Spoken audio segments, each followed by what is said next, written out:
Je suis arrivé à la maison et je l'ai trouvée vide. Seulement une note cruelle sur la porte. Elle disait de me débrouiller seul.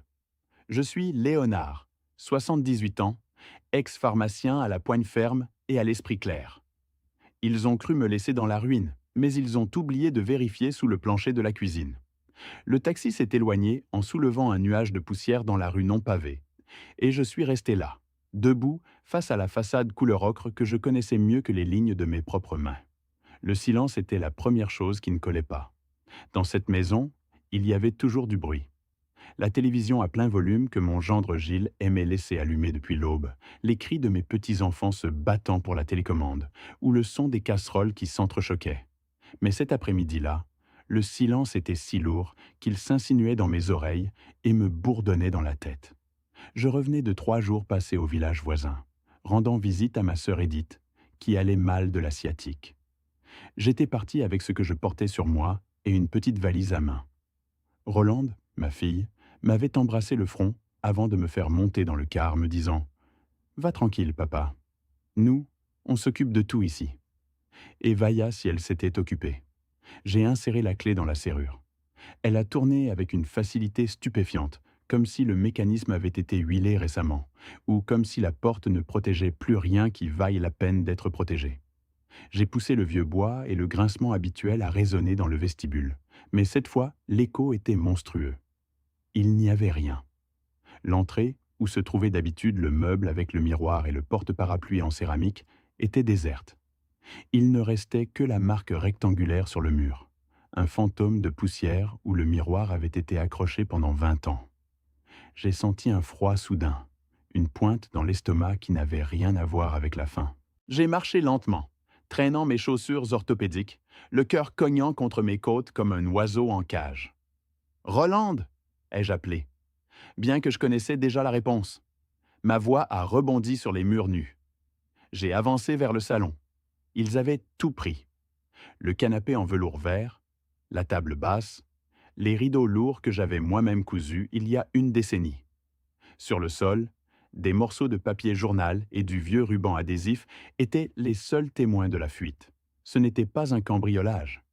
Les cambrioleurs laissent le chaos, renversent les tiroirs, casquent les vitres. Ça, c'était un déménagement. Un déménagement méthodique, planifié et exécuté avec la précision d'un chirurgien qui extirpe une tumeur. Et la tumeur, apparemment, c'était moi. C'est à la porte de la cuisine que j'ai trouvé la note. Elle était collée avec un morceau de ruban isolant noir à hauteur de mes yeux. C'était une feuille de cahier arrachée à la hâte. J'ai reconnu l'écriture piquée et nerveuse de Gilles. Les choses sont devenues difficiles, et on ne peut pas tous tenir dans le nouveau logement. Vous avez toujours été fort. Nous espérons que vous trouverez votre chemin. Papa, ne nous cherchez pas, s'il vous plaît. Nous devons repartir de zéro, sans charge. J'ai lu la note une fois, 2 fois. À la 3e, les lettres ont commencé à danser parce que les larmes de rage m'ont brouillé la vue.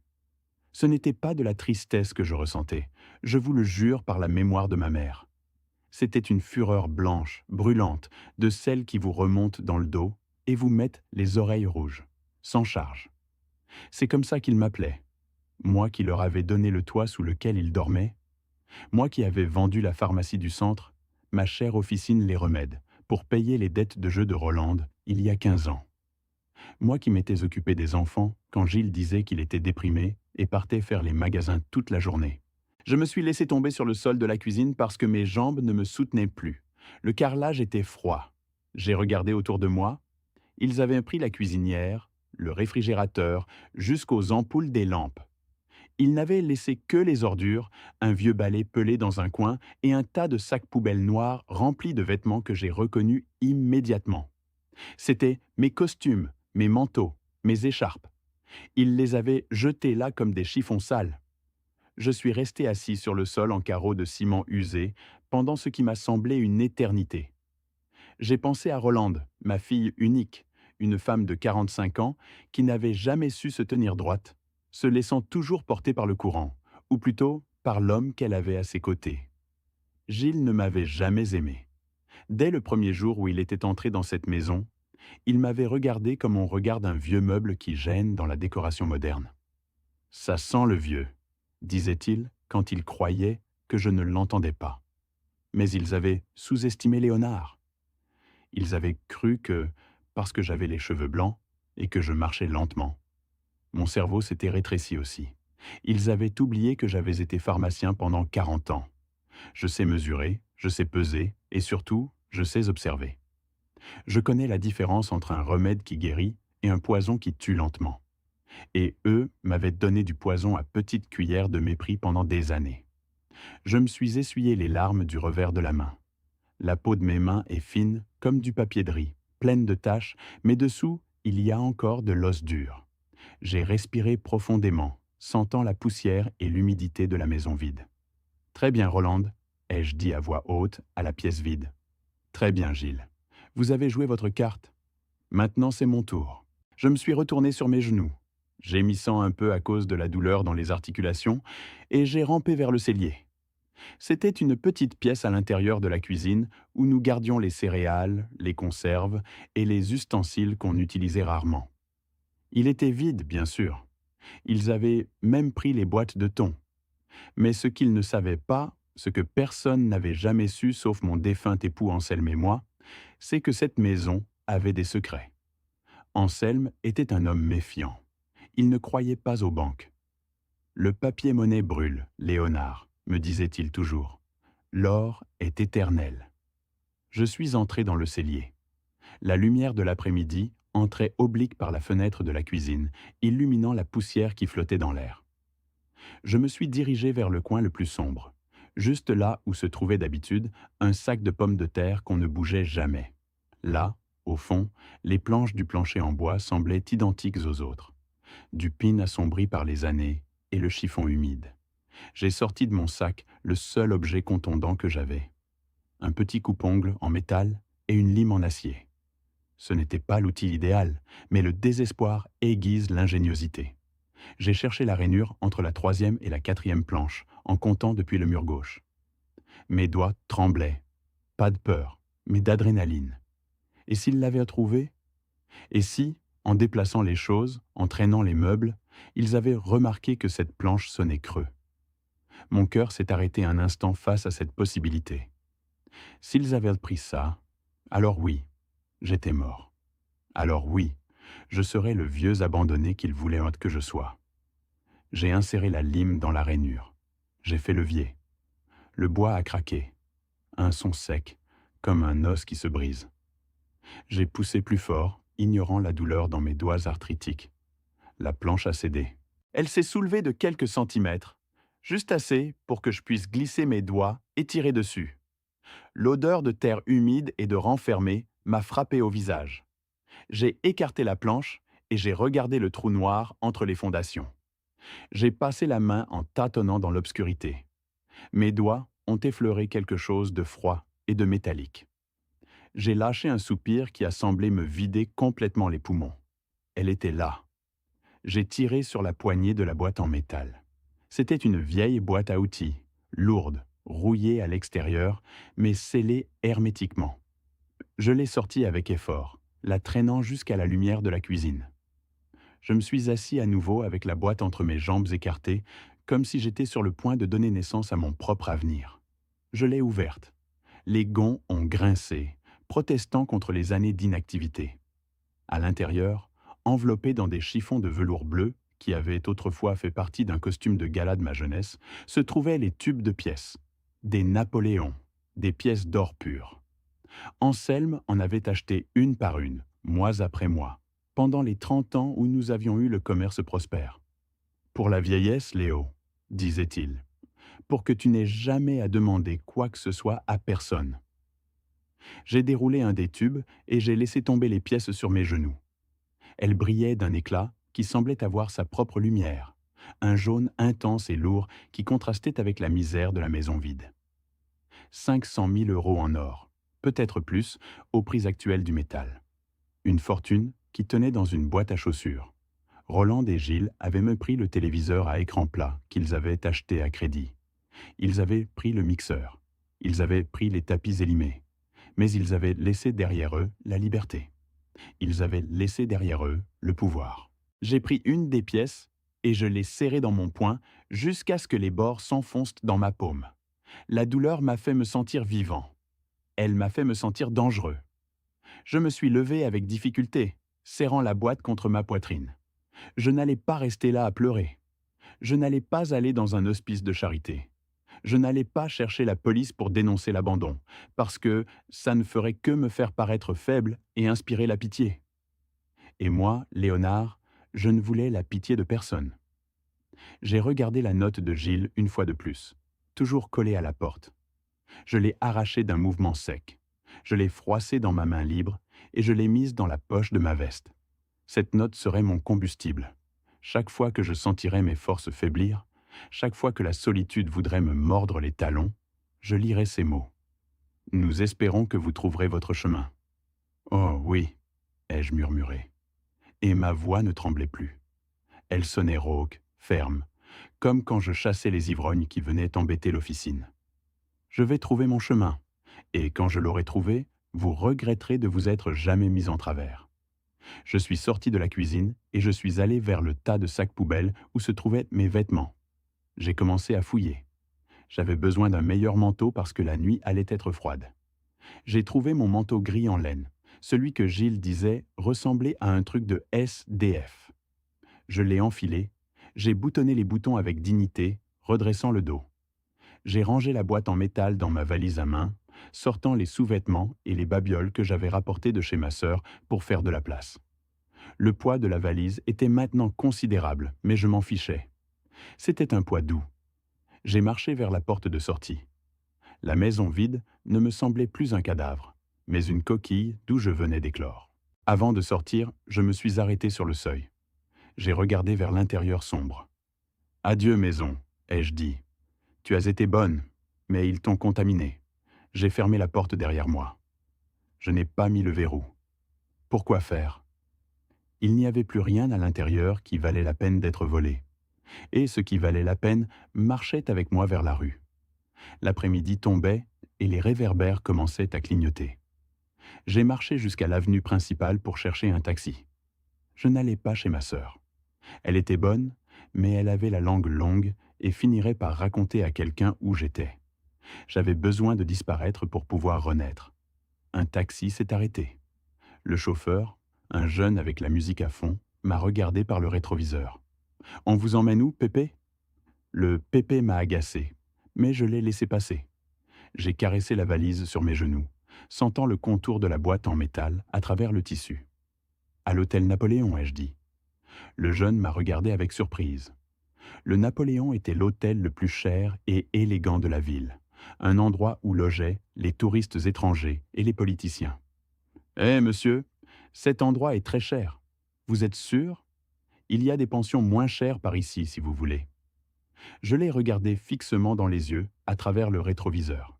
J'ai levé le menton et je lui ai adressé un demi-sourire, un qui n'atteignait pas les yeux, mais qui montrait que je n'étais pas d'humeur à jouer. « Jeune homme, je ne vous ai pas demandé le prix, ai-je dit. On va où? Démarrez. » Le jeune a avalé sa salive, a hoché la tête et a mis la voiture en marche. Pendant que la ville défilait par la vitre, lumières et ombres se mélangeant dans le crépuscule, j'ai commencé à faire des calculs dans ma tête. Pas seulement des calculs d'argent, mais des calculs de temps. J'avais 78 ans. Il me restait peut-être 5, 10 ou 20 ans si j'avais la génétique de ma tante Gertrude, qui était arrivée à 100 ans. J'avais assez de temps. Du temps pour m'établir, du temps pour me transformer et, surtout, du temps pour préparer la leçon que ma fille et son mari n'oublieraient jamais. Ils avaient pensé qu'ils me jetèrent à la poubelle. Ils ne savaient pas que j'étais une graine. Nous sommes arrivés à l'hôtel. Le portier, un homme grand avec un uniforme impeccable, m'a regardé avec doute en voyant ma vieille valise et mon aspect fatigué. Mais j'ai marché directement vers la réception la tête haute, frappant le sol en marbre avec mes chaussures orthopédiques comme si c'était des bottes de combat. « Bonsoir », ai-je dit à la réceptionniste. Une jeune blonde qui me regardait avec la même condescendance qu'utilisait Gilles. « J'ai besoin d'une suite pour un mois, pour commencer. »« Monsieur », a-t-elle commencé avec cette voix mielleuse qu'on utilise pour parler aux vieux, ou aux enfants idiots, nos tarifs sont élevés et nous exigeons une carte de crédit ou un dépôt en espèces par avance. J'ai ouvert mon sac à main. Je n'ai pas sorti l'or. Bien sûr, ça aurait été imprudent. Mais j'ai sorti une liasse de billets que je gardais pour les urgences médicales dans un porte-monnaie secret, le peu qui me restait de ma pension que je ne leur avais pas donné. C'était de vieux billets, mais de l'argent légal après tout. J'en ai posé 2 sur le comptoir, assez pour une nuit et un bon pourboire. Demain, j'irai à la banque faire le change de devise. Ai-je menti naturellement? Pour l'instant, servez-vous là-dedans et faites-moi monter le dîner dans la chambre. Je veux du homard et du champagne.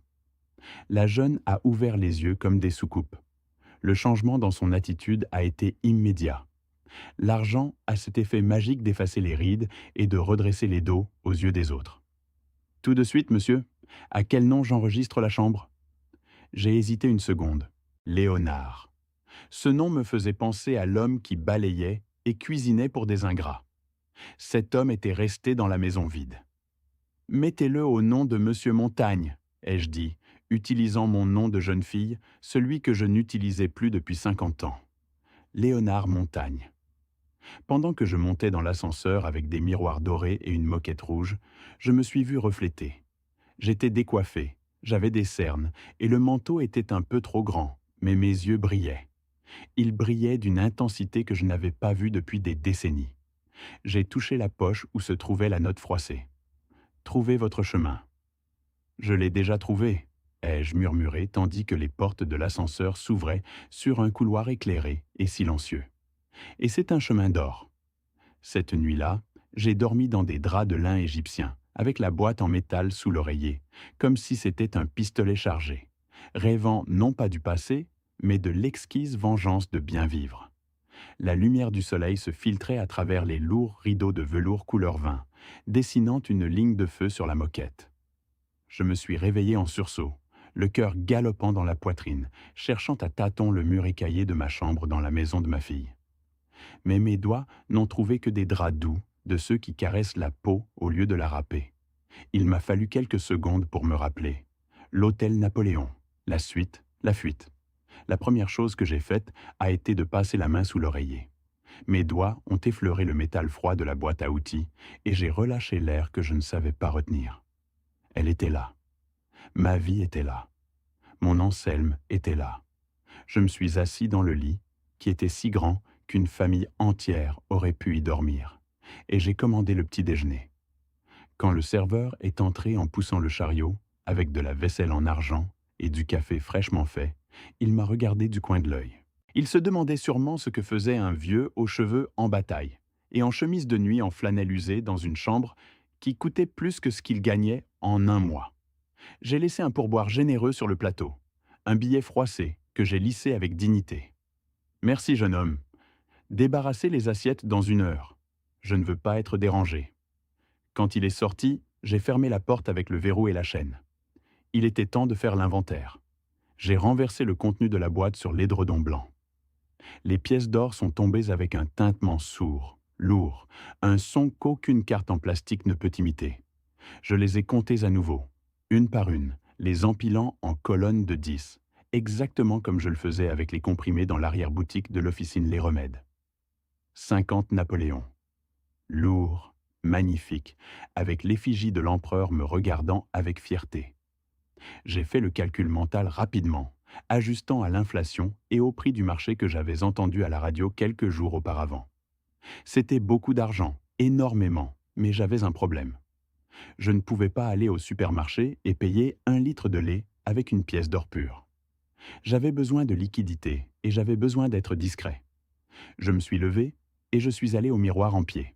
Ce que j'ai vu m'a donné envie de pleurer, mais j'ai ravalé mes larmes parce que le temps de pleurer s'était terminé hier sur le sol de la cuisine vide.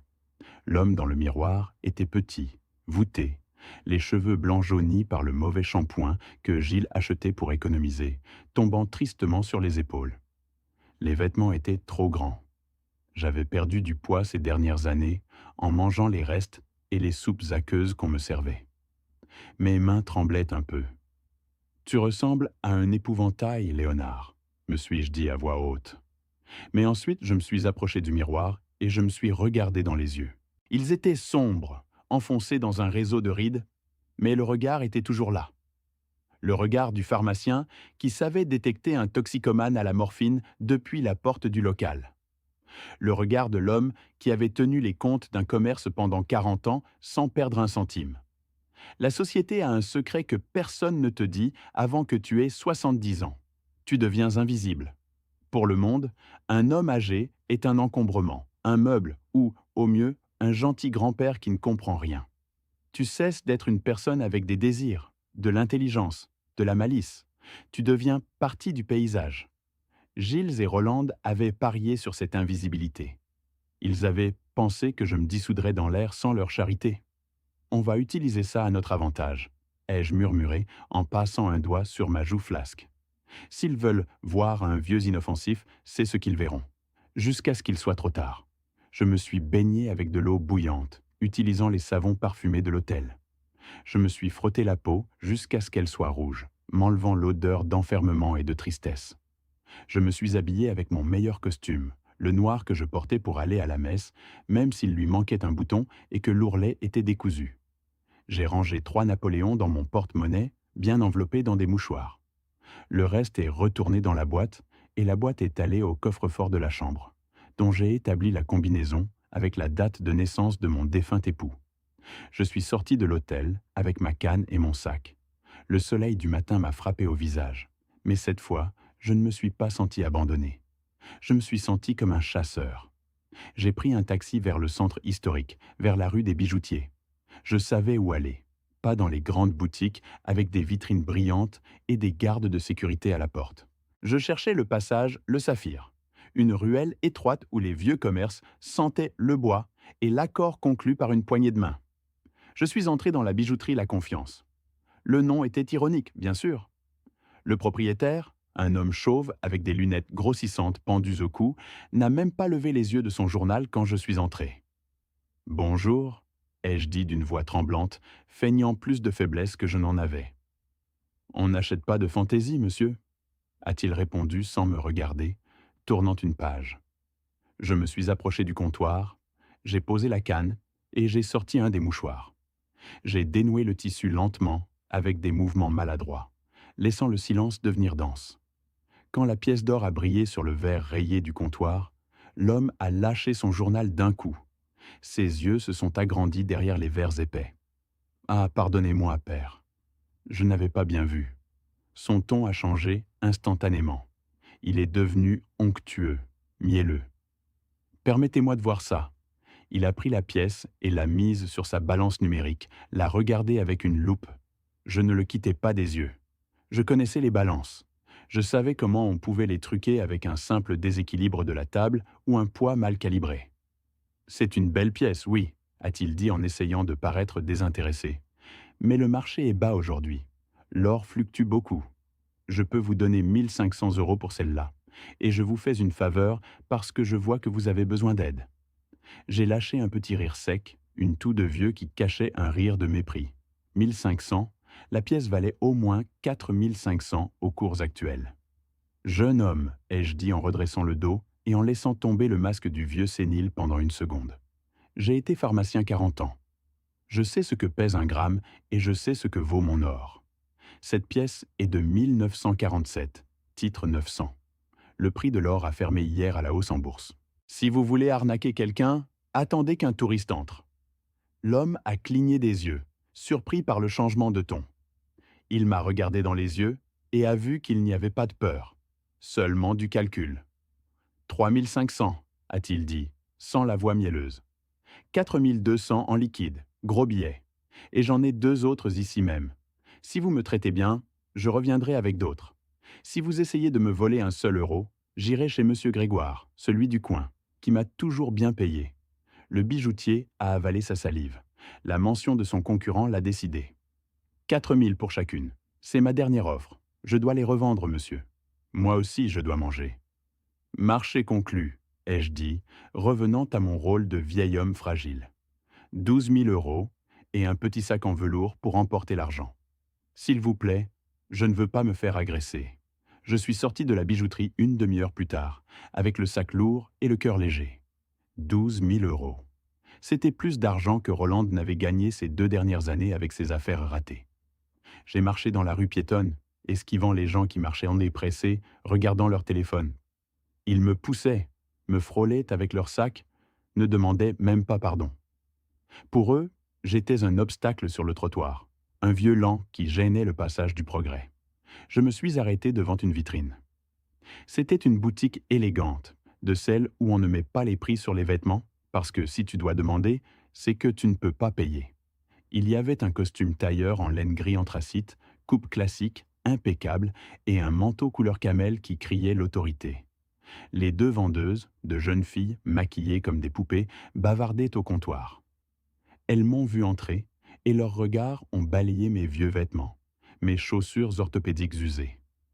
Elles sont revenues à leur conversation sans même me saluer. Excusez-moi, ai-je dit. On vous sert dans un instant, a dit l'une sans lever les yeux de son téléphone. J'ai marché vers le costume gris. J'ai touché le tissu. Monsieur, s'il vous plaît, ne touchez pas si vous n'allez pas acheter. Le tissu est délicat, m'a crié l'autre de loin. J'ai souri. C'était le moment. J'ai sorti la liasse de billets de mon sac. Pas tout, juste assez pour qu'on voie l'épaisseur, la couleur des billets de forte dénomination. J'ai commencé à les compter distraitement, comme quelqu'un qui vérifie la liste des courses. Le silence dans la boutique a été absolu. Les deux filles sont restées figées. Le son des billets qui crissaient était le seul langage qu'elles comprenaient parfaitement. « Oh, pardon, monsieur !» a dit celle qui m'avait crié dessus en courant vers moi avec un sourire faux collé à la gueule. « On ne vous avait pas reconnu. Vous cherchez quelque chose en particulier ? On a des ensembles magnifiques qui viennent d'arriver d'Italie. » Je l'ai regardé froidement, baissant des lunettes imaginaires sur mon nez. Je veux ce costume et le manteau de la vitrine, et j'ai besoin de chemises en soie. Rien de polyester bon marché. Et je veux essayer des chaussures confortables, mais en bon cuir. Bien sûr, bien sûr. Passez au salon d'essayage privé. Nous vous apporterons de l'eau minérale. Ou vous préférez un café ? L'eau ira bien. Et je veux qu'on appelle un taxi pour quand j'aurai fini. Les sûrs. J'ai passé les 3 heures suivantes à me transformer.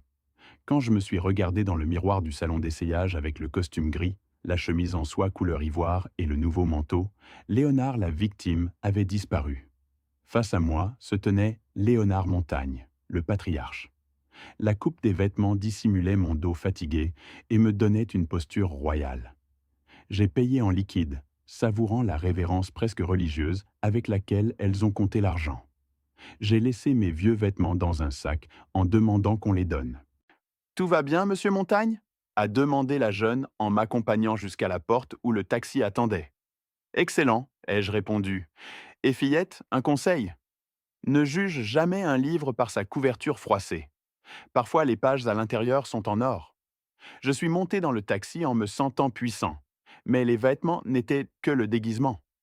Maintenant, j'avais besoin de l'arme. Je suis retourné à l'hôtel et j'ai demandé qu'on me monte un annuaire téléphonique et un ordinateur portable prêté du centre d'affaires. Je me suis assis au bureau en acajou de la suite. Je devais les trouver. Pas pour les supplier, pas pour leur demander des explications. Je devais les trouver pour savoir où frapper. Rolande n'était pas intelligente et Gilles non plus. Ils étaient cruels, oui, mais la cruauté est souvent l'outil des idiots. Ils avaient sûrement laissé des traces. J'ai ouvert l'ordinateur. Mes doigts, bien que maladroits à cause de l'arthrite, se rappelaient comment taper. À la pharmacie, nous avions modernisé le système il y a des années, et j'avais été le premier à apprendre. J'ai cherché sur les réseaux sociaux. Gilles était accro à publier sa vie, à montrer ce qu'il n'avait pas. J'ai cherché son nom. Gilles Ledoux. Profil privé. Merde. J'ai cherché mes petits-enfants. L'aîné, Kevin, 15 ans. Profil ouvert. Ça y était. Une photo postée il y a 6 heures. On voyait un mur peint en bleu électrique et, au fond, par une fenêtre, on distinguait un château d'eau très particulier avec des rayures rouges et blanches. J'ai souri. Je connaissais ce château d'eau. C'était le quartier de Saint-Michel, de l'autre côté de la ville. Un quartier neuf de maisons préfabriquées qui semblent jolies dehors, mais ont des murs en papier. Ils avaient déménagé dans la zone des nouveaux riches qui étaient en réalité des nouveaux endettés. J'ai noté la référence dans un carnet en cuir que j'avais acheté dans le hall de l'hôtel. J'ai l'argent, j'ai l'image, j'ai la localisation. Mais je n'allais pas y aller tout de suite. Non, la vengeance est un plat qui se sert froid, et j'avais la patience de quelqu'un qui a attendu toute une vie. J'avais besoin de plus d'informations. Je devais savoir qui était le propriétaire de cette nouvelle maison, combien ils payèrent de loyer, où travaillait Roland maintenant. J'ai pris le téléphone de la chambre et j'ai composé un numéro que je connaissais par cœur, celui d'un ancien client de l'officine. Un homme qui avait été policier et qui se consacrait maintenant aux enquêtes privées. Un homme à qui j'avais fait crédit pour l'insuline de sa mère pendant des années et qui me devait des faveurs. Allô a répondu une voix rauque. Sermenno, c'est Léonard, le pharmacien. Il y a eu un silence de l'autre côté. Monsieur Léonard, je pensais que... Enfin, ça fait longtemps que je ne vous avais pas vu. Vous allez bien? Vous êtes malade? Non, Sermenno. Je vais mieux que jamais, mais j'ai besoin de tes services. J'ai besoin que tu enquêtes sur tout concernant une famille qui vient de déménager à Saint-Michel. Dettes, contrats, vices, horaires, tout ça. Ça coûte, monsieur Léonard, et ça prend du temps. L'argent n'est pas un problème, ai-je dit d'une voix ferme. Et le temps? Eh bien, j'ai tout le temps du monde. Je veux que tu sois mes yeux et mes oreilles. Je veux savoir quand il respire et quand il tousse. Compris? Qui est la cible? J'ai respiré profondément. Prononcer le nom de ma fille comme une cible m'a laissé un goût amer dans la bouche, comme du fiel. Mais je me suis souvenu de la note sur la porte. Sans charge. Roland de Montagne et son mari Gilles Ledoux. Votre fille, monsieur Léonard? A demandé Sermenno, la voix pleine de confusion. Ma fille est morte le jour où ils m'ont laissé dans une maison vide. Sermenno, cet homme est juste un débiteur. Et je vais recouvrer ma dette. J'ai raccroché le téléphone, je me suis approché de la fenêtre et j'ai regardé les lumières de la ville qui commençaient à s'allumer. En bas, les voitures étaient comme des fourmis brillantes. Je me sentais grand, je me sentais dangereux. L'invisibilité de la vieillesse était ma cape. L'or était mon épée et ma famille. Ma famille allait apprendre qu'on respecte une mère ou qu'on la craint. Je me suis servi un verre de vin du minibar. J'ai trinqué avec mon reflet dans la vitre de la fenêtre. « Santé, Léonard », ai-je murmuré. Le jeu ne fait que commencer. Sermenno avait l'air tellement mal à l'aise dans la suite de l'hôtel Napoléon qu'il n'osait même pas appuyer son dos contre le canapé en cuir italien. Il tenait son chapeau froissé entre les mains et regardait partout comme s'il s'attendait à ce qu'à tout moment la sécurité entre pour le jeter dehors à coups de pied. Moi, en revanche, je servais le thé dans des tasses de porcelaine si fines que la lumière les traversait, avec le calme de quelqu'un qui est né pour commander. « Prenez le thé, Sermenno. Il ne mord pas, lui ai-je dit en poussant la soucoupe vers lui. Il a hoché la tête et a pris une gorgée bruyante en se brûlant les lèvres. Puis il a posé sur la table de verre une chemise manila gonflée. C'était le rapport, mon diagnostic. « Monsieur Léonard, la situation est pire que ce qu'on pensait, a-t-il commencé en baissant la voix. Votre fille, Rolande, n'est pas seulement une mauvaise fille, c'est une mauvaise gestionnaire. J'ai ouvert la chemise, les photos étaient floues, prises de loin, mais claires pour mes yeux habitués à lire des ordonnances illisibles. Voilà la nouvelle maison dans le quartier Saint-Michel. Une construction moderne de celles qui ressemblent à des boîtes à chaussures empilées avec beaucoup de fenêtres en verre et peu d'intimité. « Racontez-moi les symptômes, docteur », ai-je plaisanté avec amertume en ajustant mes lunettes. « Pour commencer, le déménagement a été payé avec un prêt », a dit Sermenno en pointant un document. « Et ce n'était pas à la banque. Roland a signé des traites avec le balafré Guzman. Vous savez qui c'est ?» J'ai senti un frisson. Bien sûr que je savais. Le balafré était un usurier des quartiers bas qui prenait des intérêts de 20% par mois. Et si tu ne payais pas, il te faisait payer avec la santé de tes genoux. Roland avait mis la tête dans la gueule du loup juste pour satisfaire les caprices de grandeur de Gilles. « Combien ?» ai-je demandé. « 5 000 € pour la caution de la maison, le camion et acheter un salon minimaliste que monsieur voulait. Ils ont déjà 2 semaines de retard. Le balafré a déjà envoyé 2 gorilles toquer à leur porte. » J'ai tourné la page. Il y avait des photos de Gilles. Il portait des vêtements neufs, mais sur la photo où il sortait avec les sacs du supermarché, j'ai réussi à voir les marques. Du riz en vrac, des pâtes bon marché et pas une seule pièce de viande. Il vivait d'apparence. Et la maison, a continué Cerméno en montrant un contrat de location photocopié, est louée. Bien sûr, le propriétaire est un certain monsieur Barrientos, un type qui vit dans la capitale et qui est fou de vendre cette propriété parce qu'il a besoin de liquidités. Rolande lui a juré que dans 6 mois, elle lui achèterait la maison.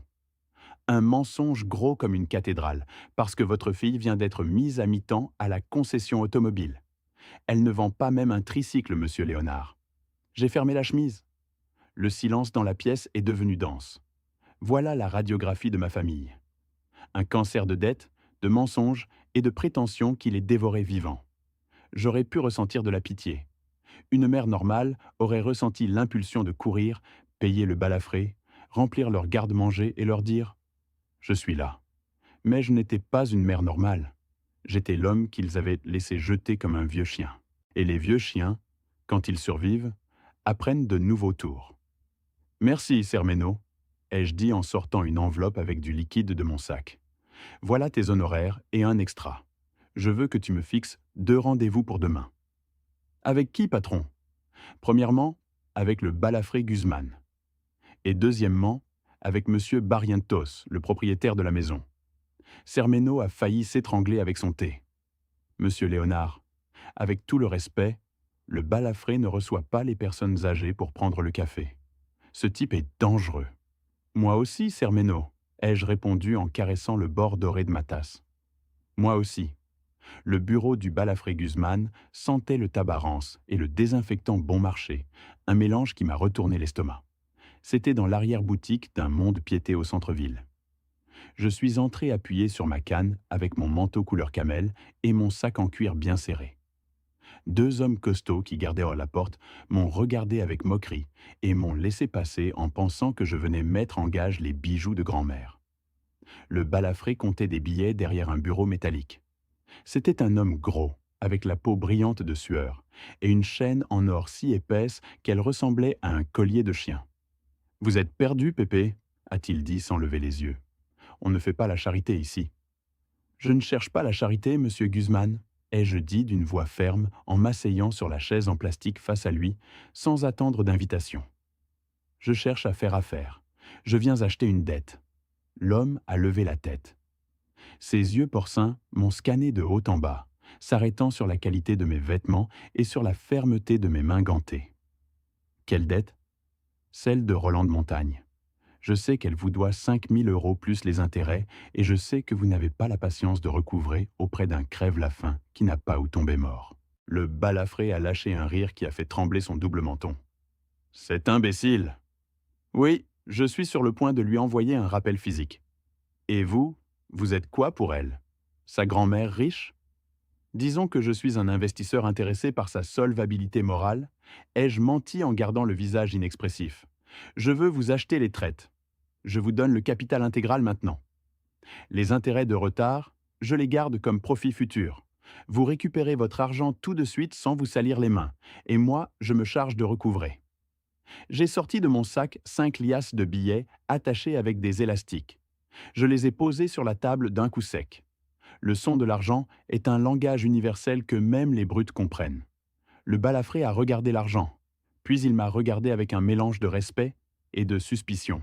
« Marché conclu, monsieur, mais je vous préviens, ce type est mauvais payeur. »« Je sais, mais j'ai des méthodes que vous n'avez pas. Je suis très persuasif. » 10 minutes plus tard, je sortais de là avec les documents originaux signés par ma fille dans mon sac. Maintenant, légalement, Rolande me devait jusqu'à l'air qu'elle respirait. Mais je n'allais pas lui réclamer tout de suite. Oh non, je laisserai la dette mûrir comme un bon vin, ou comme un poison lent. Mon deuxième arrêt a été plus civilisé, mais tout aussi mortel.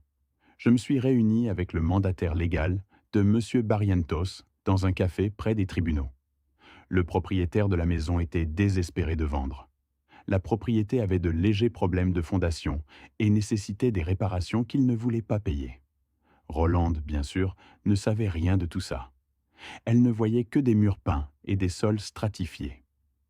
Mon client demande 200 000, a dit l'avocat, un jeune homme en costume bon marché. Je donne 150 000 en liquide. Virement immédiat depuis un compte sûr, ai-je contre-offert en coupant un biscuit sablé avec mes doigts. Avec une condition. Le contrat de location actuel se maintient, mais la propriété passe au nom d'une société anonyme. Investissement, l'officine. Personne ne doit savoir que c'est moi le propriétaire. Le locataire continuera à déposer le loyer sur le même compte qui sera maintenant administré par vous pour moi. L'avocat a hésité. 150 000 était bas, mais l'offre de liquide immédiat est le chant des sirènes de l'immobilier. Si on conclut aujourd'hui, marché conclu. Mais, monsieur Montagne, pourquoi tant de mystère avec les locataires? J'ai souri. Un sourire de grand-père loup. Disons que j'aime superviser mes investissements depuis l'ombre, et je veux voir s'ils sont de bons payeurs avant de me présenter. Cet après-midi-là, nous avons signé les papiers chez le notaire. Maintenant, j'étais propriétaire de leur toit et de leurs dettes. J'étais le dieu de leur petit univers en carton-pâte et ils ne le savaient même pas. 2 semaines se sont écoulées. L'exécution silencieuse a commencé un mardi. Selon le rapport de Sermeno, Jill avait organisé un dîner d'inauguration pour impressionner les voisines de la résidence. Il voulait entrer au comité d'organisation du lotissement. Il avait dépensé le peu qui lui restait dans un service traiteur bon marché et avait obligé Roland à demander une avance au travail qu'on lui a refusée pour acheter du vin. J'étais assis dans ma chambre d'hôtel avec le téléphone en main. J'ai composé le numéro de la compagnie d'électricité. Comme nouveau propriétaire, j'avais certains privilèges. « Bonjour », ai-je dit de ma voix la plus douce et inquiète.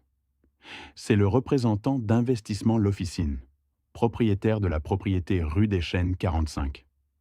Oui, écoutez, nous avons détecté une possible défaillance du câblage principal qui pourrait causer un court-circuit. C'est un risque d'incendie grave. J'ai besoin que vous coupiez l'approvisionnement immédiatement pour une inspection de sécurité. Oui, maintenant. Non, ne prévenez pas les locataires. C'est une urgence technique. Je ne veux pas qu'ils manipulent quoi que ce soit. J'ai raccroché. J'ai regardé l'heure. Il était 19 heures. Le dîner de Gilles devait commencer. J'aurais aimé être une mouche sur ce mur. Le lendemain, Sermeno m'a apporté les détails avec un sourire tordu. Ça a été un désastre, monsieur Léonard. L'électricité a été coupée juste au moment où ils servaient les lasagnes. Ils ont dû manger à la lumière des bougies, mais pas romantique, de secours. Les voisines sont parties tôt parce qu'il faisait chaud et la climatisation ne marchait pas. Gilles était hystérique, criant qu'il allait poursuivre la compagnie d'électricité. Et le meilleur, ai-je demandé, sentant un plaisir coupable courir dans mes veines. Roland a essayé d'appeler le propriétaire, ce Barrientos, pour se plaindre, mais le numéro n'existe plus. L'avocat lui a envoyé un mail disant que la propriété a changé de main et que toute plainte doit se faire par écrit à l'adresse postale d'Investissement l'Officine. Et ils ont écrit ? Oui. Voilà la lettre. Sermeno m'a tendu une feuille froissée. L'écriture de Roland était tremblante. Elle exigeait, menaçait, se faisait la victime. Elle disait qu'il payait une fortune et méritait le respect. J'ai ri. C'était la première fois que je riais vraiment depuis longtemps. Et qu'est-ce qu'on fait maintenant, patron ? Je me suis levé et j'ai marché vers la fenêtre. En bas, la ville suivait son rythme frénétique. Je me sentais puissant, oui, mais je sentais aussi un vide étrange dans la poitrine. Je jouais avec eux comme un chat avec des souris blessées. Était-ce de la justice ? Oui. Ils m'avaient condamné à l'obscurité et à la faim. Je ne faisais que leur rendre une dose de leur propre médecine.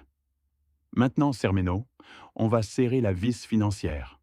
J'ai sorti les traites du Balafré Guzman de mon coffre-fort. Porte ça à un cabinet de recouvrement légal, de ceux qui sont agressifs. Je veux qu'il commence à appeler Roland à son travail à toute heure, qu'il lui notifie que sa dette a été vendue et que nous exigeons le paiement immédiat ou la saisie des biens. La saisie ? Mais si les biens sont à vous, monsieur Léonard, vous êtes le propriétaire de la maison. Exactement, mais pas les meubles. Ce salon minimaliste, le téléviseur géant, la chaîne stéréo, tout ça est saisissable. Je veux qu'ils sentent que les murs se referment sur eux. Je veux que Roland sue froid chaque fois que le téléphone sonne. Et Gilles ? Pour Gilles, J'ai quelque chose de spécial. J'ai sorti une petite carte de mon sac. C'était celle d'un magasin de tissus exclusif où j'avais acheté mes nouveaux costumes. Gilles se donne des airs de couturier et créateur de mode. Il a toujours critiqué mes raccommodages, mais disait qu'il avait l'œil pour la mode. C'est vrai, j'ai appris qu'il essaie de vendre des vêtements par Internet pour sortir un peu d'argent. Il achète des chiffons bon marché et leur colle de fausses étiquettes. Je veux que tu lui passes une grosse commande, très grosse, de robes de gala. Dis-lui que tu es un intermédiaire d'une boutique, qu'il s'excite, qu'il dépense ce qu'il n'a pas en matériaux. Et ensuite, quand il aura tout prêt, tu annules la commande. Tu disparais. Tu le laisses avec la marchandise et la dette des tissus. Cerméno m'a regardé avec un respect qui frisait la peur. Vous ne plaisantez pas, monsieur Léonard. Ce sont des tactiques de guerre. Ils ont déclaré la guerre le jour où ils ont mis cette note sur ma porte, Cerméno. Je ne fais que terminer la bataille. Cette nuit-là, j'ai rêvé de mon ancienne pharmacie. J'ai rêvé que je préparais une formule magistrale. Je pesais les ingrédients avec une précision millimétrée. Une pincée de peur, 2 grammes d'incertitude, une once de désespoir, le tout mélangé dans le mortier de la solitude. Je me suis réveillé avant l'aube. Je me sentais fort. Mes douleurs d'arthrite semblaient avoir diminué, comme si l'adrénaline de la vengeance était le meilleur analgésique. Je suis allé au bureau et j'ai ouvert le livre de comptes que j'avais commencé à tenir. Dans la colonne de l'avoir, il y avait mon or, ma sécurité. Dans la colonne du doigt, il y avait la dignité qu'on m'avait volée. Il manquait encore beaucoup pour équilibrer la balance. En milieu de matinée, mon téléphone a sonné. C'était l'avocat de l'agence immobilière Fantôme que j'avais créée. « Monsieur Montagne, nous avons un problème, ou une opportunité selon comment on le voit. Dites-moi, votre locataire, Madame Montagne, vient d'appeler l'administration. Elle dit qu'elle ne peut pas payer le loyer complet ce mois. Elle demande un délai. Elle dit que son père est très malade et qu'elle a eu de fortes dépenses médicales. J'ai serré le combiné jusqu'à ce que mes phalanges blanchissent. Utilisez mon nom. M'utiliser comme excuse de ses échecs alors qu'il ne savait même pas si j'étais vivant ou mort. L'audace de Rolande n'avait pas de limite. Mentir sur le père qu'elle avait abandonné pour faire pitié à un propriétaire inconnu. La fureur blanche m'est remontée dans le dos, chaude et rapide. « Pas un jour de délai », ai-je dit d'une voix glaciale. « Dites-lui que le contrat est strict. Si elle ne paie pas le 5, on entame la procédure d'expulsion. Et dites-lui autre chose. Dites-lui que la propriétaire de l'entreprise est un homme âgé très strict qui déteste les mensonges. Compris ? Vous voulez qu'on procède avec la notification d'expulsion si le paiement échoue ? Préparez les papiers, mais ne les envoyez pas encore. Je veux qu'elle souffre l'anticipation. La peur du coup fait plus mal que le coup lui-même. » J'ai raccroché. Je me suis regardé dans le miroir. L'homme qui me renvoyait le regard n'était plus le gentil vieux Pépé. J'avais les lèvres serrées et le regard dur. Je devenais quelque chose de nouveau, quelque chose forgé dans le feu de la rancœur. J'ai pris mon sac. J'allais sortir me promener. Je voulais passer devant la concession automobile où travaillait Rolande. Je voulais la voir de l'autre côté du trottoir, voir son visage préoccupé, voir comment elle desserrait sa cravate bon marché parce qu'elle sentait que l'air lui manquait. Je suis sorti de l'hôtel et le portier m'a salué d'une révérence. « Bonne journée, monsieur Montagne. Un taxi ? Non. Aujourd'hui, je marcherai. J'ai besoin de voir le monde réel. J'ai marché parmi les gens, invisibles et puissants à la fois. J'avais le contrôle de leur vie dans la paume de ma main ridée. Je pouvais les écraser maintenant, mais ce serait trop rapide. Ils devaient comprendre. Ils devaient apprendre ce que signifie être seul, sans toi, sans soutien. Ils devaient trouver leur chemin, exactement comme ils me l'avaient souhaité. Sauf que moi, je m'assurais que leur chemin soit rempli de pierres, d'épines et d'impasses. Et au bout de ce labyrinthe, quand ils n'auraient plus nulle part où aller, je serais là, les attendant. Non pas comme la victime, mais comme le destin. Le téléphone de la suite de l'hôtel Napoléon a sonné à 9 heures du matin pile. C'était une heure civilisée pour les mauvaises nouvelles, ai-je pensé en posant ma tasse de café sur la soucoupe de porcelaine. De l'autre côté de la ligne se trouvait Maître Barreto, l'homme qui administrait mon entreprise fantôme. « Monsieur Montagne », a-t-il dit d'une voix grave. Le poisson a mordu à l'hameçon et a avalé jusqu'au plomb. J'ai senti une pointe de satisfaction froide dans l'estomac, similaire à quand on prend un antiacide puissant. Racontez-moi les détails, maître. N'économisez pas sur la description des symptômes. Votre fille, pardon, la locataire Rolande Montagne, vient de recevoir la notification de saisie sur salaire à la concession. Elle a fait un scandale. Elle a crié que c'était une erreur, que son père avait de l'argent. Barreto a fait une pause inconfortable. Ils l'ont licencié, monsieur. La direction ne veut pas d'employés avec des problèmes légaux qui attirent des recouvreurs dans la salle de vente. J'ai fermé les yeux un moment. Rolande, ma fille, l'enfant à qui je soignais les genoux écorchés avec du mercurochrome et des souffles, était maintenant à la rue, sans travail, sans argent et bientôt sans toit. Une partie de mon cœur de mère a voulu sauter, courir la sauver. Mais mon esprit, cet esprit de pharmacien qui sait qu'il y a des gangrènes qui ne se soignent qu'en coupant, m'a maintenu ferme sur ma chaise. Et l'homme ai-je demandé en durcissant la voix. Gilles est en crise. Le fournisseur de tissus fantôme lui réclame le paiement des matériaux qu'il a déjà coupés et gâchés. Personne ne lui achète les robes. Ils sont acculés, monsieur. Ils ont appelé 3 fois au bureau pour demander clémence pour le loyer. Bien, ai-je dit en lissant la jupe de mon costume gris. Il est temps de la visite à domicile. Vous voulez que j'aille avec l'ordre d'expulsion? Non, maître. Je veux que vous leur disiez que le propriétaire de la propriété, le président d'investissement L'Officine, ira personnellement inspecter l'immeuble avant de signer l'ordre de lancement. Dites-leur que c'est leur seule chance de négocier. Donnez-leur rendez-vous à 17 heures. Qu'ils soient tous les deux. Et assurez-vous que les enfants ne soient pas là. Je ne veux pas que mes petits-enfants voient comment leurs parents s'effondrent. Compris? Je passerai vous chercher? Non, j'irai dans mon propre transport. On se voit là-bas. J'ai raccroché le téléphone, je me suis levé et je suis allé au miroir en pied.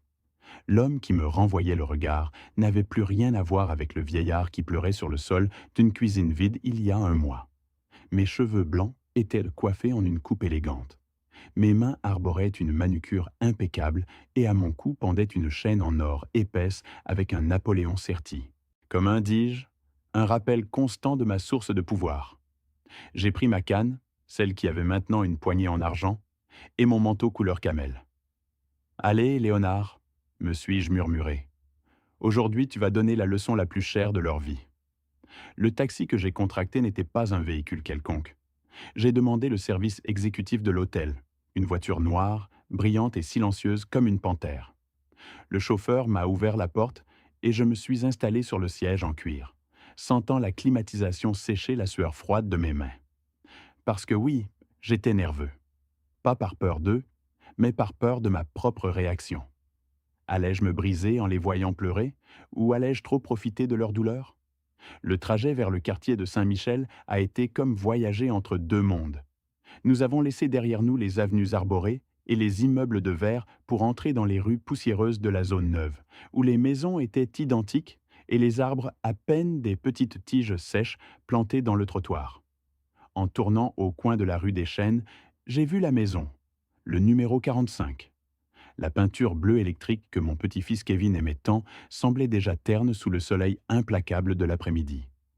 Il y avait un silence étrange dans le pâté de maison, comme si les voisins savaient qu'ici se cuisinait une disgrâce. La voiture s'est arrêtée devant la porte. Maître Barreto était déjà là, attendant debout à côté de sa berline avec un porte-document sous le bras. Il m'a vu arriver et s'est empressé de m'ouvrir la porte. « Monsieur Montagne » a-t-il salué avec une révérence qui n'est pas passée inaperçue au rideau qui a bougé à la fenêtre du salon. Je suis descendu de la voiture. Le son de mes talons en cuir a résonné sur le béton. J'ai planté ma canne dans le sol avec autorité. « Ils sont prêts ?» ai-je demandé. « Ils sont terrorisés », a répondu Barreto à voix basse. « Ils croient que je suis le bourreau et vous le juge. » Ils ne se trompent pas.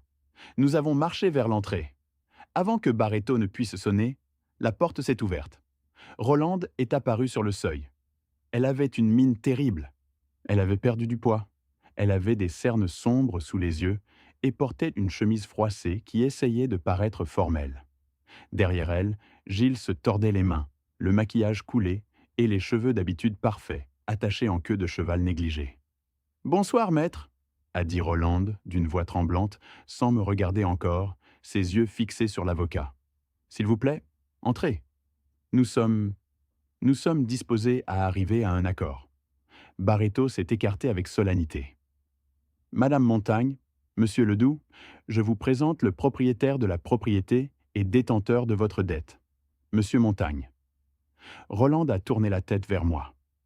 Ses yeux se sont ouverts tellement que j'ai cru qu'ils allaient sortir de leurs orbites. Sa bouche s'est ouverte et fermée comme celle d'un poisson hors de l'eau. Gilles a lâché un cri étouffé et s'est porté les mains à la bouche. Papa, a balbutié Rolande en reculant d'un pas, comme si elle avait vu un fantôme. Papa, je n'ai pas souri. Je n'ai fait aucun geste d'affection. Je suis resté debout sur le seuil, bloquant la lumière du soleil, projetant mon ombre longue sur le sol stratifié de leur salon minimaliste. Bonsoir, Rolande, ai-je dit. Ma voix est sortie claire, puissante, sans le tremblement de l'âge. Vous allez m'inviter à entrer dans ma maison ou je dois attendre dehors comme un clochard? Mais... Gilles a bégayé en regardant mon manteau, mes bijoux, la voiture de luxe derrière moi. On ne comprend pas. Tu étais... J'étais quoi, Gilles? Je suis entré dans la maison sans demander la permission, les obligeant à s'écarter. L'odeur d'enfermement et de stress était palpable. Perdu? Mort? En train de trouver mon chemin? Je me suis dirigé vers le canapé, ce meuble gris et moderne qu'ils avaient acheté avec l'argent de l'usurier, et je me suis assis au centre comme un roi sur son trône. J'ai posé les mains sur la poignée en argent de ma canne et je les ai regardés fixement. « Asseyez-vous » ai-je ordonné. Ils ont obéi instantanément, tombant sur 2 chaises de salle à manger face à moi, comme des enfants grondés chez le directeur. « Papa, bon Dieu, qu'est-ce que c'est que tout ça ?» Rolande a essayé de retrouver un peu de contenance, mais la sueur sur son front la trahissait. Maître a dit que c'était le propriétaire qui venait. Investissement. L'officine. Je suis investissement. L'officine, l'ai-je coupé net.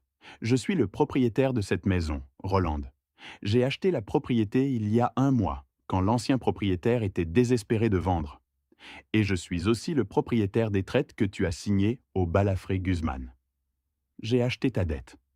Le silence qui a suivi a été absolu. Je pouvais entendre le bourdonnement du réfrigérateur dans la cuisine. Rolande est devenue pâle, presque verte.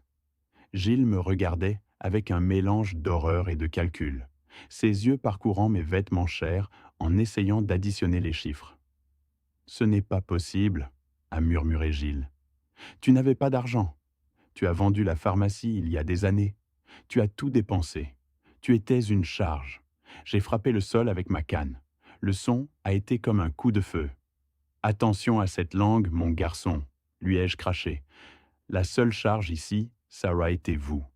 Pendant des années, vous m'avez sucé le sang, l'énergie et les économies. Et quand vous avez cru qu'il ne me restait plus rien, vous m'avez jeté à la poubelle comme un vieux meuble. Je me suis penché en avant, plantant mes yeux dans ceux de ma fille. Tu te souviens de la note, Rolande? Nous espérons que vous trouverez votre chemin, papa. Eh bien, je l'ai trouvé. Il se trouve que mon chemin était pavé de ce que vous avez été trop stupide pour voir. De quoi tu parles? A-t-elle demandé, la voix brisée. De la vieille maison. La maison que vous avez laissée vide. Vous avez pris les rideaux, les ampoules, même les ordures. Mais vous n'avez jamais regardé en dessous. Vous n'avez jamais eu la curiosité ni le respect du passé pour savoir ce que votre père et moi avons construit. J'ai mis la main dans mon sac et j'ai sorti un des Napoléons. Je l'ai jeté sur la table basse en verre.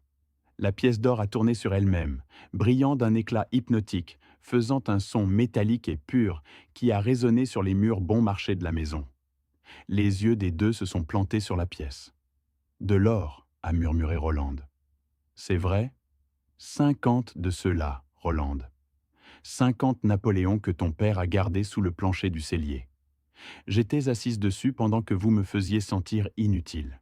J'étais assise dessus le jour où vous m'avez laissé seul. » Gilles a fait un mouvement instinctif pour toucher la pièce, mais j'ai été plus rapide. J'ai posé la pointe de ma canne sur sa main. Il a retiré ses doigts, comme s'il s'était brûlé. « On ne touche pas, ai-je dit. Ça n'est pas à vous. Ça ne l'a jamais été. Rolande s'est porté les mains à la tête en se tirant les cheveux. Elle a commencé à pleurer. Des pleurs laids, bruyants, de désespoir et de regrets tardifs. Papa, pardonne-moi. On ne savait pas quoi faire. On était désespérés. Les dettes nous étouffaient. On a pensé que tu serais mieux avec ta sœur, qu'elle s'occuperait de toi. Mensonge, ai-je crié, et ma voix a fait trembler les vitres. Ne mens plus. Tu m'as dit d'aller me débrouiller. Vous ne m'avez même pas donné l'adresse. Et le pire, Rolande, ce que je ne te pardonnerai jamais, c'est ce que tu as fait il y a 2 semaines. Rolande a levé le visage, confuse entre les larmes. Quoi? Tu as utilisé mon nom. Tu as dit à l'administrateur que tu ne pouvais pas payer le loyer parce que ton père était très malade. Tu m'as tué et rendu malade à ta convenance. Tu m'as utilisé comme excuse pour ton incompétence pendant que j'étais vivant, en bonne santé et en train de te surveiller.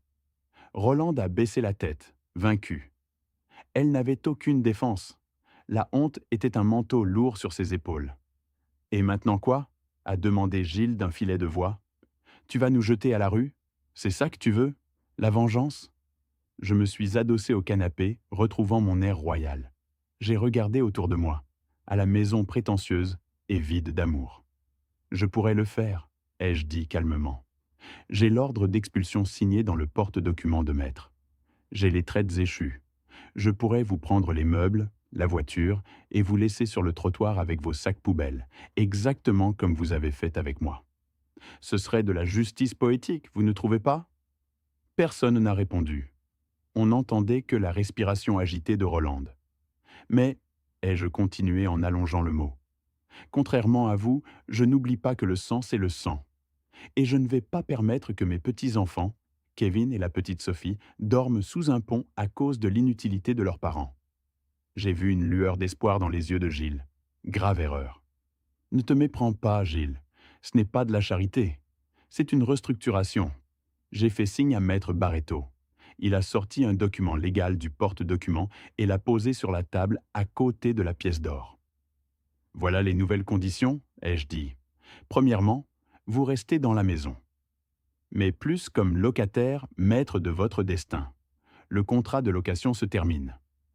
À partir d'aujourd'hui, vous vivrez ici sous un contrat de commodat conditionné. Qu'est-ce que ça veut dire? A demandé Rolande. Ça veut dire que je vous prête la maison. Mais moi j'ai les clés. Je peux entrer quand je veux. Et si je vois une seule assiette sale, une seule bouteille d'alcool, ou si j'entends un seul cri, vous partez.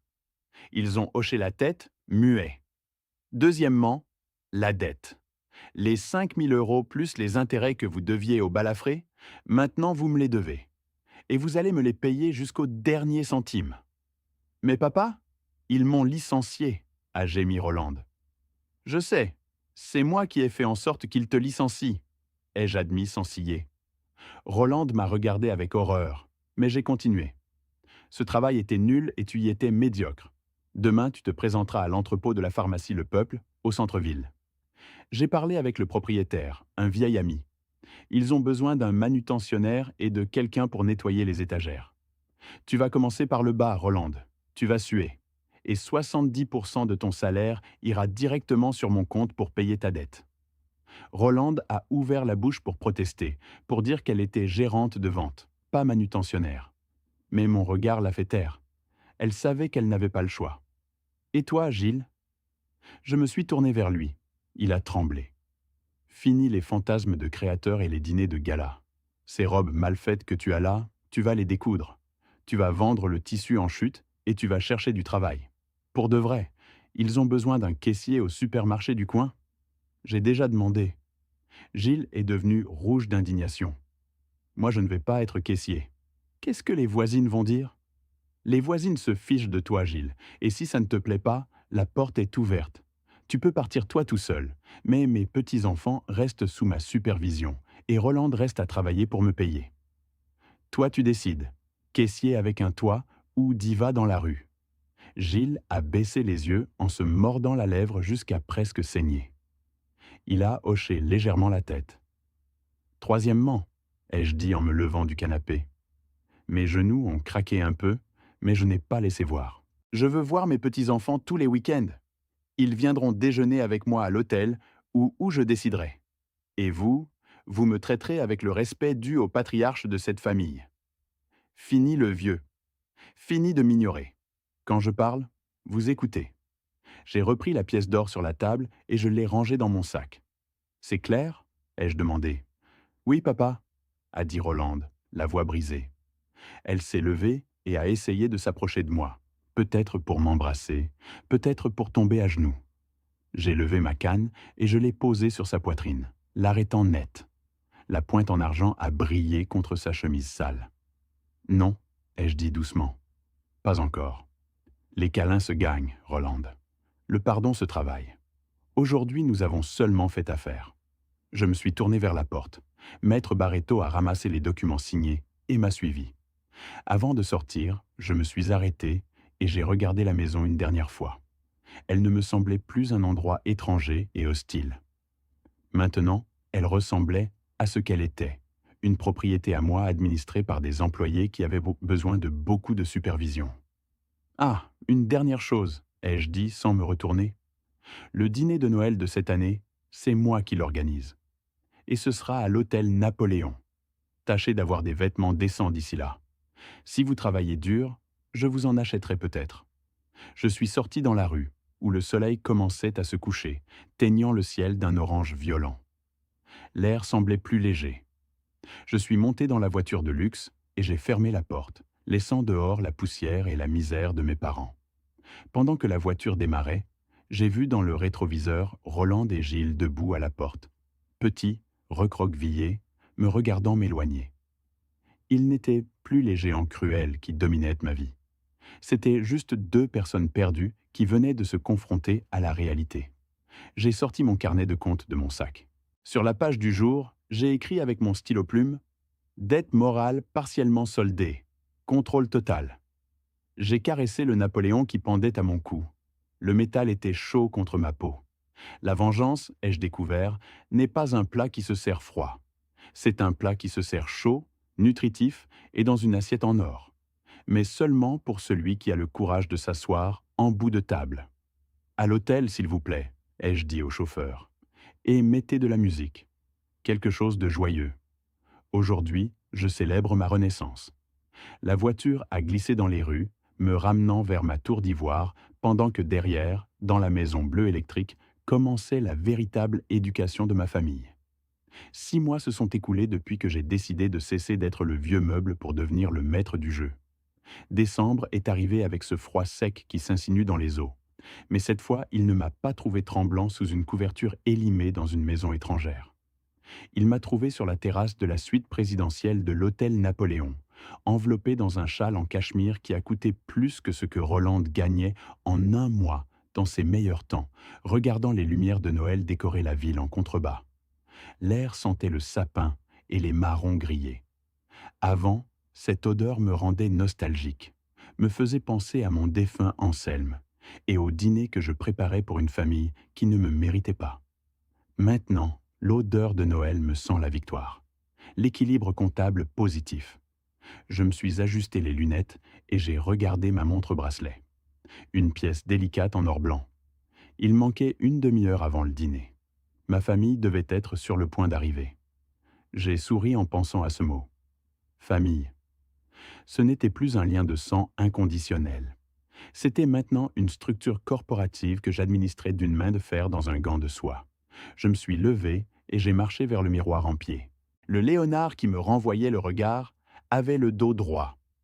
La teinture argentée qu'on m'avait mise au salon de beauté de l'hôtel faisait briller mes cheveux comme la lune et le costume en velours bleu nuit dissimulait les années et soulignait l'autorité. « Tu es prêt, vieux ?» me suis-je dit en me faisant un clin d'œil. Aujourd'hui, on clôture l'année fiscale. Je suis descendu au salon privé que j'avais réservé. Je ne voulais pas dîner dans le restaurant principal. J'avais besoin d'intimité pour ce que j'avais à dire. Le salon Les Vicerois était parfait. Murs tapissés de damas rouges, une longue table en acajou et une cheminée allumée. Quand je suis entré, les serveurs se sont mis au garde à vous. « Bonsoir, monsieur Léonard. Tout à votre goût ?» a demandé le maître d'hôtel, un homme qui savait déjà que je ne tolérais pas même un verre taché. « Excellent, Richard. » conserve le vin, le bon. Mes invités ne sauront pas le distinguer du vinaigre, mais moi si. À 20 heures pile, la porte s'est ouverte. Ils sont entrés en file comme des canetons effrayés. D'abord Rolande, puis Gilles, et enfin mes petits-enfants, Kevin et la petite Sophie. Je suis resté debout à côté du bout de table, appuyé sur ma canne à poignée d'argent, observant les détails. Toujours les détails. Rolande avait changé. Elle semblait plus mince, oui, mais le gonflement de l'alcool et de la mauvaise vie avait disparu de son visage. Elle portait un tailleur que j'ai reconnu. C'était un vieux que je lui avais offert il y a 5 ans, mais il était propre et repassé. Ses mains, qui avant étaient douces et oisives, avaient maintenant des cales et de petites coupures, des marques de son travail à l'entrepôt de la pharmacie, des marques de dignité, même si elle le voyait encore comme une punition. Gilles a été la surprise. Il ne portait rien de neuf. Il avait une robe noire simple que je lui avais vue 1000 fois, mais il y avait ajouté un col en dentelle blanche que j'étais presque sûr qu'il avait cousu lui-même. Pas de faux bijoux, pas de maquillage excessif. Il avait des cernes, les cernes d'un caissier qui a fait des doubles shifts en décembre. Mais son regard n'était plus hautain. Il était prudent. « Bonsoir, père », a dit Rolande en s'approchant pour m'embrasser. J'ai tendu la joue, pas la main. Nous avions établi des limites claires. Bonsoir, Rolande, Gilles, les enfants. Mes petits-enfants ont couru pour m'embrasser. Eux, je leur ai permis le contact. Kevin, avec ses 15 ans et sa rébellion adolescente, m'a serré fort. Sophie s'est accrochée à mon cou. « Grand-père, tu sens le riche ?» s'est exclamée la petite. « Je sens le succès, ma vie », lui ai-je murmuré à l'oreille. « Asseyez-vous, nous avons beaucoup à célébrer. » Le dîner s'est déroulé avec une formalité étrange. Au début, on n'entendait que le tintement des couverts en argent contre la porcelaine. Rolande et Gilles mangeaient avec avidité, mais avec éducation, craignant que s'ils faisaient un faux mouvement, je leur retire l'assiette. « Comment va le travail à l'entrepôt, ma fille ?» ai-je demandé en coupant mon filet mignon. Rolande s'est essuyé la bouche avec la serviette en lin avant de répondre. « Dur, papa. L'inventaire de fin d'année est lourd. J'ai dû porter des cartons de sirop toute la journée. Monsieur Martinez dit que je suis lente, mais que je suis ordonnée. » J'ai hoché la tête, satisfait. Martinez était mon ami, mais il n'offrait d'éloges à personne. L'ordre est la base de la richesse, Rolande. Si tu peux ordonner des cartons, tu peux ordonner ta vie. Et les paiements ? Ponctuels, monsieur Montagne, est intervenu Gilles en baissant les yeux vers son assiette.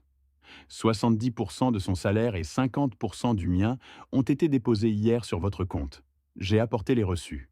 Il a sorti une petite enveloppe de son sac et l'a posée sur la table, la glissant vers moi entre les chandeliers. Je l'ai prise sans l'ouvrir. Je fais confiance à la banque, Gilles, mais je suis content de voir que vous avez appris la discipline. Et toi ? Comment va la caisse enregistreuse ? Gilles a soupiré, et pendant un moment, j'ai vu la personne vaniteuse vouloir sortir, mais il l'a réprimée. C'est fatigant, les gens sont grossiers. Ils te crient dessus si le prix est mauvais. Ils te jettent l'argent. J'ai mal aux pieds de rester debout 8 heures. Bienvenue dans le monde réel, ai-je dit en prenant une gorgée de vin. C'est comme ça que je me sentais derrière le comptoir de l'officine pendant 40 ans pour payer vos caprices. Les gens sont grossiers, oui, mais l'argent que tu gagnes avec cette douleur aux pieds vaut plus que n'importe quelle aumône que j'aurais pu te donner. Il y a eu un silence tendu, mais pas hostile. C'était le silence de l'apprentissage. Quand le dessert est arrivé, une bûche de Noël nappée de chocolat, j'ai décidé que c'était le moment de la révélation finale. J'ai fait signe et les serveurs se sont retirés en fermant les doubles portes. « Très bien », ai-je dit en posant les mains sur la table. Nous sommes arrivés à la fin de cette année turbulente. Vous avez essayé de vous débarrasser de moi. Moi, je me suis refait. Maintenant, les comptes sont clairs. Mais une famille, ou ce qu'il en reste, ne se gère pas seulement avec des livres de comptabilité. J'ai sorti 4 boîtes cadeaux de sous ma chaise. Elles n'étaient pas grandes, n'avaient pas de nœuds extravagants. Pour toi, Kevin, je lui ai tendu une boîte plate. Le jeune l'a ouverte. À l'intérieur, il y avait un livret d'épargne à son nom et une petite pièce d'or. Un 5e de Napoléon. « Grand-père, c'est de l'or vrai », a-t-il dit, les yeux ouverts comme des soucoupes. C'est ton futur, Kevin. Ce compte a un fonds pour tes études universitaires. Je suis le titulaire jusqu'à tes 18 ans. Mais l'or est à toi. Je veux que tu le gardes, que tu sentes son poids, que tu comprennes que l'argent n'est pas du papier qu'on dépense en basket de marque. L'argent, c'est la sécurité, c'est la liberté. Ne sois pas comme ta mère. Sois comme ton grand-père Anselme. Rolande a baissé la tête, honteuse, mais n'a rien dit. Elle savait que j'avais raison. Pour toi, Sophie, j'ai donné à la petite une boîte avec un jeu d'aquarelle professionnel et des pinceaux en poil de martre. J'ai vu tes dessins à l'école. Tu as du talent. Ne laisse personne te dire que l'art ne sert à rien. Mais ne laisse personne non plus te faire vivre. Peins ton propre monde, ma petite. Puis j'ai regardé le couple devant moi. La tension est montée de niveau. Rolande, Gilles, pour vous, il n'y a pas d'or. Non, pas encore. L'or se gagne. Il ne s'hérite pas par droit divin. Je leur ai tendu 2 enveloppes. Rolande a ouvert la sienne. C'était un document légal. Elle l'a lu en fronçant les sourcils. Puis elle m'a regardé avec incrédulité. Une assurance vie ? Une assurance vie à mon nom, ai-je corrigé. Où vous êtes les bénéficiaires. Mais avec une clause de fidéicommis. Si je meurs demain, vous ne recevez pas 1 centime en liquide. L'argent va à un administrateur qui paiera l'éducation des enfants et une mensualité modeste pour vous, à condition que vous mainteniez un emploi stable. Tu nous protèges de nous-mêmes, a murmuré Rolande. Pour la première fois en des années, j'ai vu de l'admiration dans ses yeux, pas seulement de la peur. Quelqu'un devait le faire. Puisque j'ai échoué à t'enseigner ça quand tu étais petite, je te l'enseigne maintenant que tu es vieille. Gilles a ouvert son enveloppe. À l'intérieur, il y avait une brochure et un reçu de paiement. Cours de haute couture et patronage industriel, a-t-il lu. J'ai vu le col de ta robe, Gilles. Tu as des mains habiles, même si tu les as utilisées pour l'oisiveté. Arrête de coller de fausses étiquettes sur des vêtements bon marché. Apprends à faire de vrais vêtements. Le cours commence en janvier. C'est déjà payé. C'est le soir, donc ça n'interférera pas avec ton travail de caissier. Gilles a caressé le papier. Ses yeux se sont remplis de larmes. Cette fois, c'était de vraies larmes. « Merci, Léonard », a-t-il dit, et sa voix s'est brisée. Personne, jamais personne, n'avait investi en moi. On me donnait juste de l'argent pour que je me taise ou pour que j'aie l'air joli. La beauté finit, mon fils. Le métier reste. Je me suis adossé à ma chaise en sentant une fatigue douce. J'avais réussi l'impossible. Je n'avais pas seulement récupéré ma fortune et ma dignité. J'avais récupéré quelque chose de beaucoup plus difficile. J'avais redressé l'arbre tordu de ma famille. À coup de réalité, oui, mais il était redressé. Maintenant, écoutez-moi bien, ai-je dit en durcissant la voix une dernière fois. Le fait qu'on dîne ici ne signifie pas que la dette est soldée. Demain, Rolande, tu retournes porter des cartons. Demain, Gilles, tu retournes à la caisse. La maison reste à moi, et moi j'ai toujours les clés. Mais si vous continuez comme ça, si vous démontrez que vous avez l'étoffe que je crois que vous avez, peut-être, seulement peut-être, l'année prochaine on parlera d'associés et non d'employés. Rolande s'est levée, a fait le tour de la table et s'est arrêtée à côté de moi. Elle a posé une main sur mon épaule. Sa main rêche, travaillée. Merci, papa, de ne pas nous avoir laissé trouver notre chemin vers l'abîme. Merci de nous avoir obligés à marcher sur le tien. Je lui ai tapoté la main. C'était le seul geste d'affection que je me suis permis. Assieds-toi et mange. Le chocolat fond. Le dîner s'est terminé entre des rires timides et des anecdotes de l'école des enfants.